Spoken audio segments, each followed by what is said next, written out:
Hello? Good morning. Good morning. Good morning. To stay up late. Good morning. Good morning to you and you and you and you and you. We may at some point in a couple of minutes have to both dash off. Oh, you're joking. We can't film it. And you'll hear us in the background just filming the brownies. No. Just take them out. I can't do that. I can't get the camera ready in time. Oh, okay. Sorry. I might have to dash off. Can't multitask that much. Yes, you could. No, we can't. If you thought about it. No, we can't. You're being very male. No, I'm not. Yes, you are. No, I'm not. They would chat amongst themselves and they would be fine. It can't. Wouldn't you? Wouldn't you be fine for 3 minutes? Good morning, everyone. How it's are we? not like they're sat on the side and they might fall off the counter. Well, it's not like they're going to go off. Yeah, but if they just pull waited them there out a couple of minutes, yeah, but you want the wobble. Oh, babe. This is the dilemma we're trying to do this. No, this in. don't say that. We've got a lot done first thing in the morning, Yeah, and it feels right. good. We're ahead of the game. We're winning. Do you feel like that sometimes? God, Angela it's just Newland like, is no bad days. How much can I get from done Instagram. before midday? Do you know no bad days from Instagram? Angela Newland, that's her ID. Well, obviously, she's come from the live. Oh, I see. You're from No Bad Days. Yeah. Hello, Angela Newland. Yeah. Good morning, everyone. Angela Fitchie, Ellery Jones, Joe Pardon, Tim Reed. Hello, Tim. Lisa Headley, Amy Smith. You've got your vaccine this afternoon. Oh, Wow. I've got my. Oh, I thought you said you had your vaccine this afternoon. I was thinking you're a time traveller. Good morning. What have I missed? Absolutely nothing. We've only just started. Hello, Mark, Nadia, Nanny, Diane, everyone. What episode are you up to on MAFS? Innes and Sam left last night, and Episode it was 16. incredible. No, episode 19. It was so good. We can't believe it's going to get any better now. We're a bit like, oh, we've had the best. Yeah. What would you say? Tutti Fruit, I received my card yesterday. My daughter Isla is chuffed. She's put it on our fridge and pride of place. And when she walks past it, she tells you she loves you both. Oh, and how's the baby? And how's Oscar? Yeah. Oh.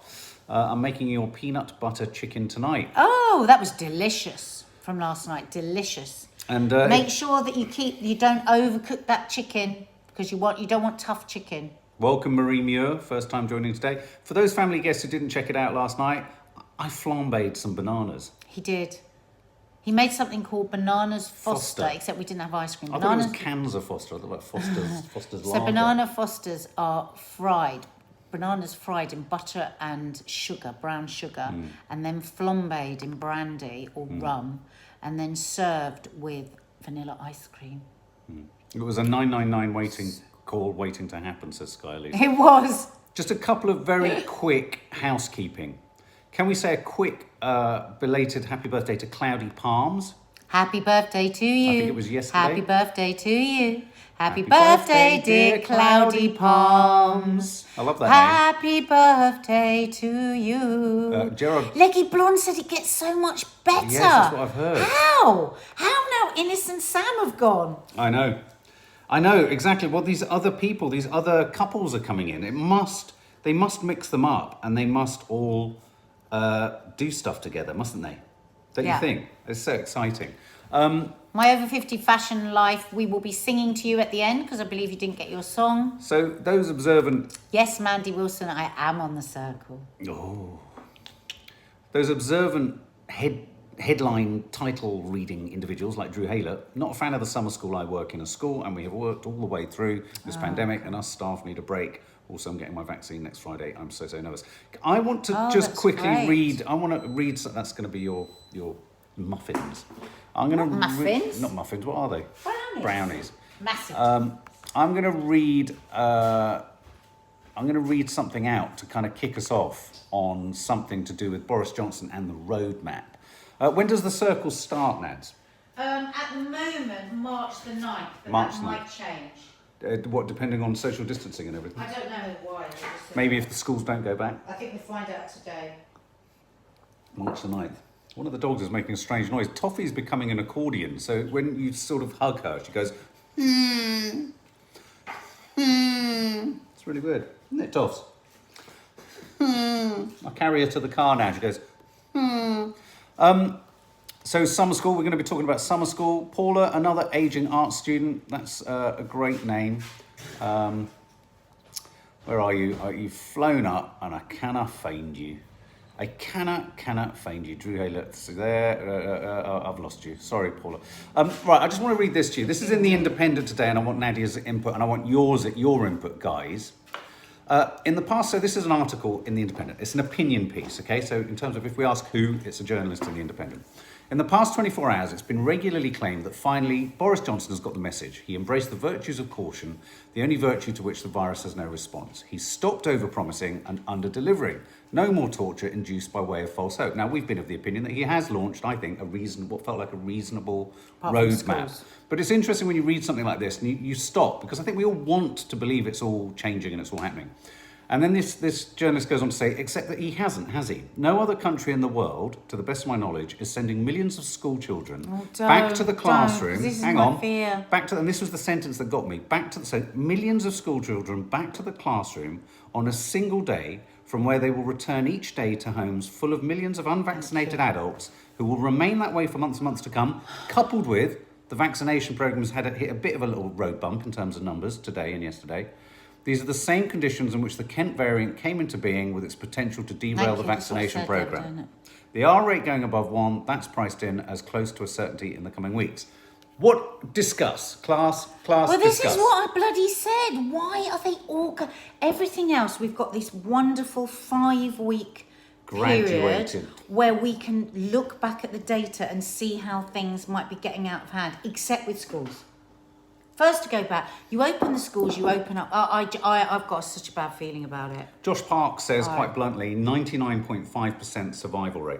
I don't think we're necessarily talking... I think the cause for concern isn't about, again, the mortality rate, Josh. It's about the fact that if you have mass transmissibility, you have the potential for a mutant or a variation like the Kent one to grow. And I think that's all we're trying to guard against. We know that ultimately and fundamentally, it potentially, when all the kind of chips are counted, is not as damaging as some other potential issues. But I think we're at that early stage yet. So when I read that, I went from thinking this is a really good roadmap to thinking all parts of the roadmap kind of make sense, bar why are all kids going back all at the same time? Okay, so is it because Ribena Berry with legs we were singing to you today, is it because actually the majority of people at the most at risk level have been vaccinated? But what was the statistic you were talking about, Ree, the 50 to 59? Well, no. Oh, under 65s, 42% of under 65s. I mean, I think you're right. I think a massive difference is that a vast majority of the most vulnerable and at risk have been vaccinated. But what I worry about is if the infection rates go up high, regardless as to whether most of the people that are going to die from it have been vaccinated, that will halt all the opening ups just as the infection rates go up.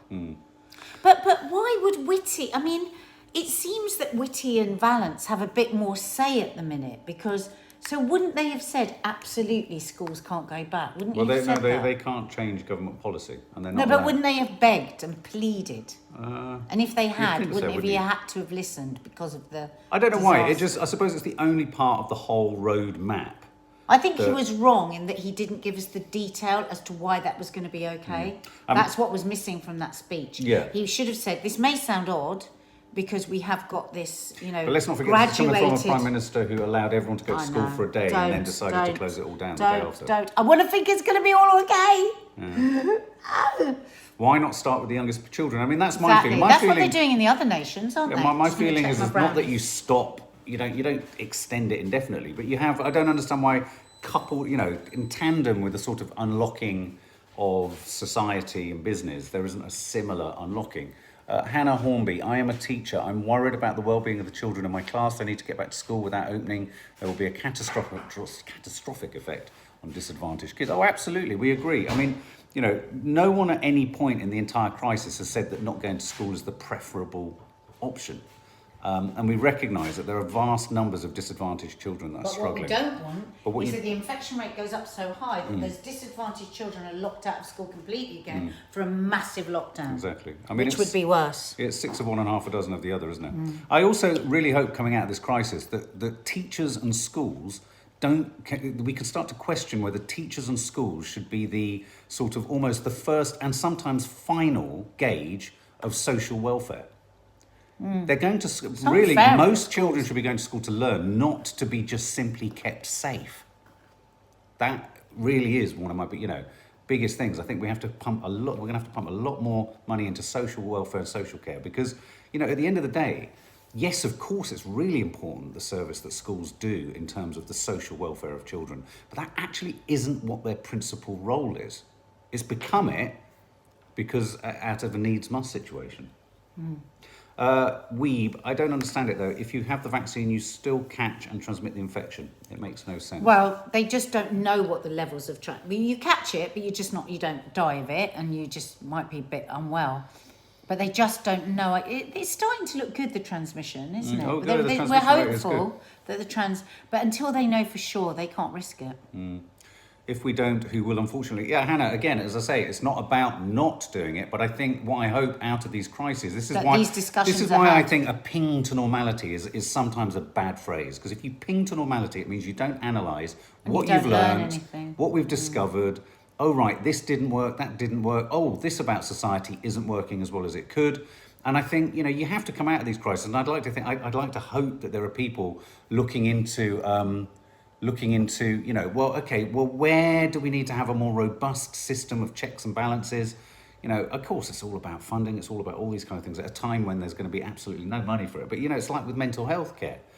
All the mental health charities and all the mental health organisations in the NHS and what have you are all preparing for an absolute tsunami once we come out of lockdown of crises and issues. And, I don't know. Trollala4, not happy with Nicola Sturgeon yesterday. Nothing new in Scotland. My kids really struggled last night. She's being very, very strict, isn't she? I mean, she wants to go for zero COVID. That means she won't be able to go in and out of blooming Scotland. I mean, it's just very tough. Does anyone in Scotland feel that what's happening here I'm not saying this is what's happening, but is there a sense potentially that COVID has now become the sort of Trojan horse for through the back door, getting a sort of a sort of independence? Do you know what I mean? But to all intents and purposes, if you block your borders and go completely differently, you've kind of become an independent nation anyway, really. Do you know what I mean? I wonder whether that's... Claire Smiley says, Nicola really upset me yesterday. Was it very brutal, her chat? I don't know. I didn't see it. No. Drew Haylett, keep schools off for one more term and let's get the over 50s done, so then most parents will be safe from their kids. That's what I think. That kind of makes sense. Is it March the end? Well, the fact, like you said, that the vaccines have slowed down. And also, that. And Professor John Van Tam says, is the jab dip... What do you think, guys? Is the jab dip a cause for concern? This came through yesterday. Daily drop-off in vaccinations is down to... Okay, well, whatever the reasons are, that's fine. But the fact of the matter is, vaccinations went down to 190,000 yesterday, which... we could be, in a sense, those numbers could be victim of a huge success in the first place. So let's not forget that 200,000 is quite good. Miss One Trish is just like to say, morning everyone. Lovely to be here for first live in ages. Lovely to have you with us, Miss One Trisha. Oh, yeah. Hi, Leo. So do they give any idea of when it's going to... They say it's bumpy, back on track? And they say that supply would continue to be unpredictable as the manufacturing process is a bit like beer making. Continue to be unpredictable. I don't like the sound of that. Don't you love the fact that in this crisis, virtually every analogy and everything pivots around alcohol in some capacity? So even the analogy he's using for the supply of the vaccine is a bit like beer making. Astonishing, isn't it? He said the end product is not always the same. Just nobody, not turn up for your appointment. That's what breaks my heart. Some people don't turn up for their appointments, and it's just such a waste. Yeah, Gemma Crutchlow, I heard from next week it should pick up. I think there's just going to be ebbs and flows to it. But I mean, again, going back to those 4, do you remember the 4 criteria that Boris Johnson said these will change the possibility of our roadmap? Well, this is one of them. I mean, so what we don't want, you have to sort of pay attention to that. We don't want the vaccine rollout to stay in this sort of place, do we? Because I mean, if there's ever, here's the thing. One thing that's very difficult when you're holding a government to account is they've got spin doctors trying to spin even the worst news into the best news. Do you know what I mean? And the one thing this government feels they've done correctly, and they have done correctly with the help and support, obviously, of the NHS and everyone else who's worked in vaccination centres, is we have a vaccinating programme that's the envy of the world. So, they don't want that to become mired in mediocrity. Do you know what I mean? So I think there's going to be every attempt to kind of push back on the idea that there's any struggle there. I flagged this all up. I just think that, of course we want kids to get back to school, but could we not do it in a graduated fashion like we're doing with the economy? Do you know what I mean? That's what I think. That's all I think. What do you think, Ned? You Exactly. agree? Okay. Exactly. I just don't understand why that'd be different, and I wish you'd explained it. Yeah. And I think they need to have a press conference, because it's the question that's coming up everywhere, whether it's water cooler chat, newspapers, LBC, wherever it is. That's what everyone's asking. So answer the question, because we put you in power. We are putting our lives in your hands. You scare the shit out of us when you want to, and we'd like to know the answer to this. Why is it okay? Why is that the one area where we don't need to move cautiously back? Emma Staple, how long will social distancing and masks be necessary? Is it a forever thing? I suppose we just don't know. I don't think we know yet. I mean, I think it's going to be a more common thing, I certainly mean, they were at certain talking times about of the year. June the 21st, social distancing. The idea rules. that all social distancing rules would be gone. How much of that is to give us all hope? How much of it isn't? Hit the thumbs up icon if you're having Well, fun. look, Jane Vince Subscribe just if you haven't 50. subscribed. Fit and well, offered the vaccine last week. Feel guilty, as I know a lot of people with underlying problems haven't had this, but you can't, because it falls into your postcodes. We could get a call any minute, and to turn it down wouldn't necessarily mean that somebody outside of our postcode is going to get it instead. So just don't feel guilty. You know, it will all. I mean, that was like poor old bloody Jo Wiley, wasn't it? Because she was in a different postcode to her sister. No, absolutely. I mean, that was the clearest case of it. But don't feel guilty, and don't let anyone else make you feel guilty. Yeah, absolutely. Yeah, hit the subscribe button. There's lots of new people I know here today that have come over from my Instagram. So hit the subscribe button and the notification bell, so you know when we're live. Laura Turner's 45 and she's had her jab. And you've got no underlying health conditions. Yeah. God, we really could get asked. How do you get told? Do you get a I phone think you call? get texted.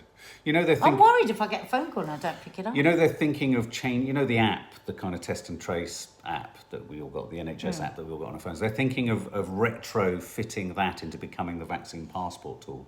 I.e., it's an app on your phone, which makes sense. So you go in That's and like you in just, China, so you just have an that's what I. they've What they called IQ scan, whatever those things are. Those QI. QE scan. The really big story last night that broke, and it was kind of really breaking everywhere, and everyone was sorry, I keep using the word break, and obviously it's the Tiger Woods. Why are you using the word break so much? Well, it's the Tiger Woods story. Did anyone else see this? This is horrific. And it's terrible, isn't it? Because obviously he's had his struggles with addiction problems and what have you. And of course, QR scan. Thank you, Katie Travers. And I immediately went to, thinking, oh God, is he, but there's no, I think they tested on site and I don't think there's any sense that he was under the influence or anything. But a terrible roll of the car that meant that they had to, the LA fire service had to pull in a contraption called the Jaws of Life, which is a thing that tears you out of the vehicle in place. So apparently his legs, he's been in surgery, his legs have been pinned and soldered together essentially. But yeah, he's had quite a dramatic, he was still recovering from back injury. Apparently not, no, they broke the windscreen. These next 6-7 weeks will be make or break. Makes for a dramatic headline. Jaws of Life, doesn't it just? Doesn't it just? So all of our thoughts are obviously with Tiger Woods there. And then the other thing that struck both me and Nadia as we were watching television and filming bits and doing things in the house yesterday was David Attenborough. Let's just have a moment to think about David Attenborough. Now, what do you all think of David Attenborough? Tell us. Our girls think that if God had a voice, it would be David Attenborough's voice. I love him. We love him. Everyone loves David Attenborough. Yeah. I once got in a lift with him, and I've never, with him and a commissioner, and we were all standing in the lift, and the commissioner was absolutely in pieces talking to him. And I just stood there and I just marvelled at him. I couldn't say a word. It was like I was in the presence of one of those sculptures on Easter Island. And his voice, so self-effacing, very at ease with himself. Because he's so clever. That's why he's I don't easy. even think if he Oh, thinks is. like that, does he? No, of course he doesn't think like that, but he's just easy with himself, isn't he? Yeah. But anyway, he didn't look well yesterday. He didn't look well God, yesterday. one of his eyes was completely closed. I was really worried about him. So, there was this virtual sort of UN climate change conference, and Boris Johnson gave thank you, very mash, isn't it? Gave Attenborough a sort of the podium to talk about things. And as the legend that he is, and as the voice of God that he has become, it was pretty bleak messaging, I felt, just as we're kind of getting out. Bleak, but urgent. And the thing is, I wondered how Boris felt about having given David Attenborough a podium to say something, and then Attenborough immediately said, "It's all too late." Basically, it's too late to change things. It doesn't mean it's too late to make things better or slower, but he did actually say things are too late to change things for the poorest, most sort of grief-stricken parts of the planet, and that will have really rattled Boris Johnson's mission. Positive, isn't it? He's a constant optimist. He is, isn't he? Sorry, God, love him. Yeah.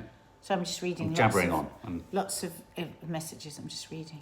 Thank you so much, everybody there, telling me that we would get a text and then we would phone and then we follow a link.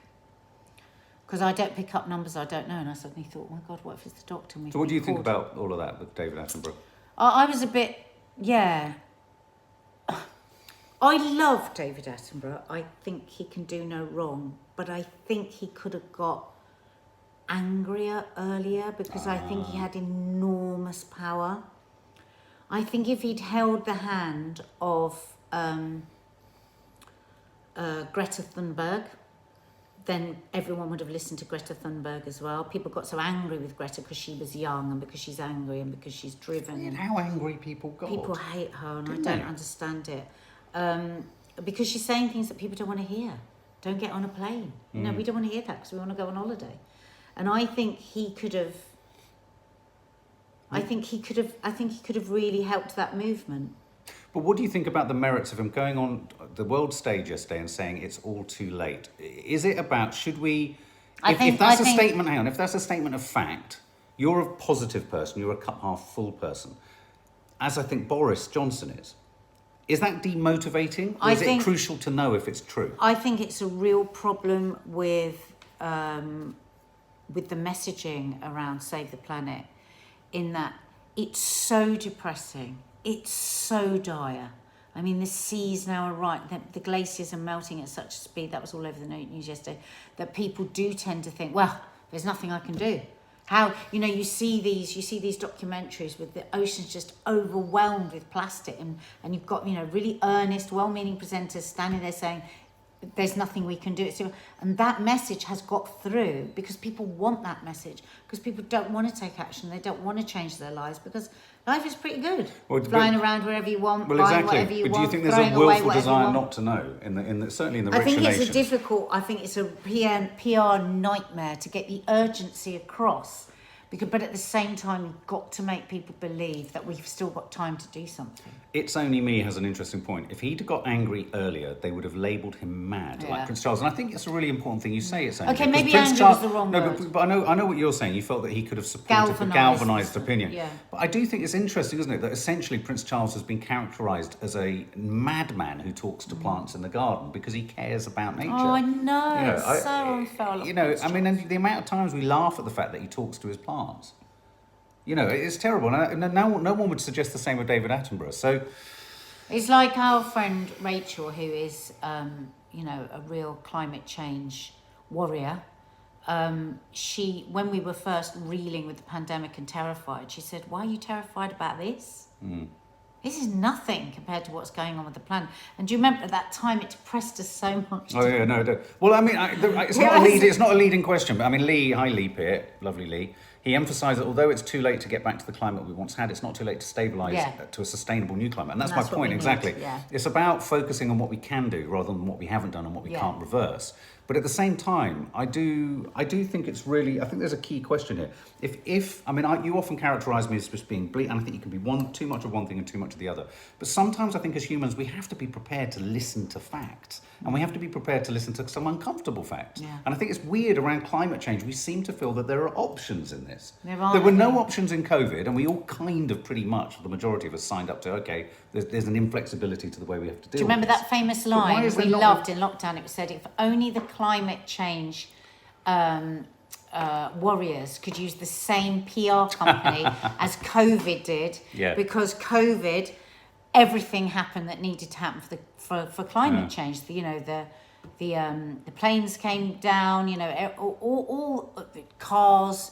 Hardly any cars on the road. Of course, now what we've got is the absolute bloody nightmare of the masks everywhere, polluting the world.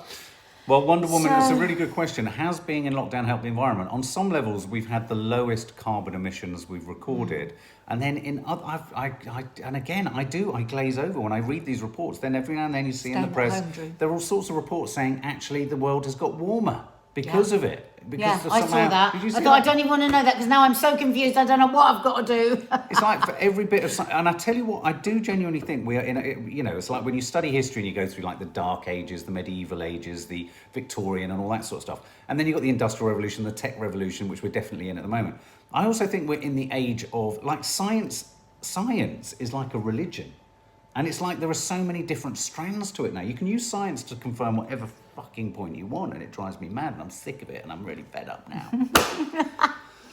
So, I think it's time to sing our songs. We've got 2 songs to sing, and yes, summer schools, the plan is to bring summer schools in for the summer, obviously, but they're not gonna, I don't think they're gonna insist on it happening at all schools, but as, you know, it's like, I think we have No, to we also, haven't listened. we have to be quite guarded, because as many youngsters that we hear and listen to their comments via Maddie when she says, well, I've talked to my friends and all that, don't be at all surprised if you don't galvanise the excitement of teenagers when you talk about this stuff. Yeah. Or, Well, or Nadia. summer. Well, Kiki will be working Yeah. all the way through the summer. Absolutely. So, my other 50 fashion life.